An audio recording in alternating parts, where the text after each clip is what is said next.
আজ 28শে এপ্রিল, আজকে রাত পোহালে কালকে 29শে এপ্রিল পশ্চিমবঙ্গের দ্বিতীয় দফার ইলেকশন শুরু হবে।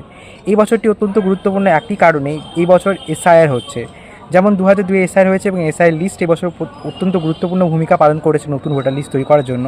ঠিক তেমনই 10 বছর পর যখন নতুন এসআইআর লিস্ট হবে, তখন 2026-এর ইলেকশনের লিস্ট এবং ইলেকশন যারা দিয়েছেন তাদের এই ডকুমেন্টগুলো গুরুত্বপূর্ণ ভূমিকা পালন করবে। তার জন্য আপনারা নিজস্ব ভোট দিন এবং নিজস্ব ভোট দেওয়ার সময় যে টোকেন বা যে কোপেন বা রিসিপ্টটা পাচ্ছেন, যেখানে আপনারা এলিজেবল ভোটার হিসাবে, সেই কোপেনগুলোকে এক কপি করে জেরক্স করে আপনাদের কাছে রাখবেন। কারণ পরবর্তী সময় যদি কাজে লাগে সেগুলো আপনারা ইউজ করতে পারেন, ব্যবহার করতে পারেন। আর এবছর ইলেকশনকে শান্তিপূর্ণ এবং শৃঙ্খলাপূর্ণ করে তুলবেন। সেই সঙ্গে আপনারা নিজস্ব প্রার্থী দেখেন, যে প্রার্থী আপনাদের পরিচিত বা আপনার মনোনয়ন করার জন্য আপনি ভেবে রেখেছেন, সেই প্রার্থীগুলোকে ভোট দেবেন। এবং ভোট দেওয়ার সময় অবশ্যই খেয়াল রাখবেন যে প্রার্থীগুলো আপনার হয়ে কাজ করবে, আপনার হয়ে, আপনার সমাজের হয়ে কাজ করবে, জাতি ধর্মগত ভেদাভেদ না করবে, সেরকম প্রার্থীদেরকে মনোনয়ন করবেন এবং জেতাবেন এবং গণতন্ত্রের জয় ঘটাবেন। ধন্যবাদ।